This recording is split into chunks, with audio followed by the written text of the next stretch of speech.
we're working on the oil cooler again. I got all my parts. We're gonna get this thing slammed together. All that is cleaned and ready to go. We're not doing a full reseal because we didn't take the oil filter base off, so we didn't get the whole kit. But here's our O-rings, coolant O-rings, oil O-rings, and our gaskets. We'll get those lubed up. We'll put this piece and the front housing on, slide it in the truck, and go from there. So we got everything for the oil cooler placed in here. We got the 4 bolts in this back hood, and we got the 4 bolts in the bottom. And now it seems like we need to tighten those slowly at the same time as tightening the ones on the oil filter base, just to make sure everything stays aligned and the O-rings sit in a good spot.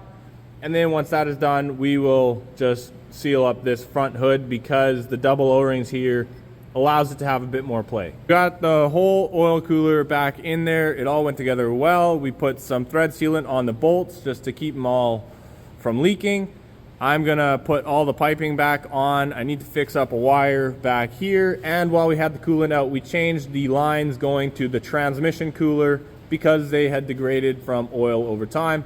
So all in all, it went well. I thought going into this job you could do it without removing the oil cooler. I know on the B model you can, because it's got a front crossover tube and you got more space.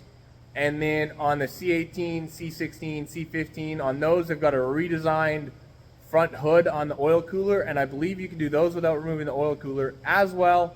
But for the 3406E, you had to pull the whole cooler off. So now I know for next time.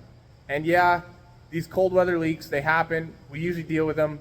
But when it's leaking out all your coolant in 2 to 3 days, it makes the truck virtually unusable in winter. And at that point, it's better to just bite the bullet, spend $300 on parts, and get it done. And you should avoid the problem now for quite a few years. We got it all finished up, and I think it turned out well. There aren't any leaks underneath that we can see. That spot there is from the Webasto. And while I had the coolant out, I changed those coolant lines and I fixed up the wiring to the sensor. So that's a job well done.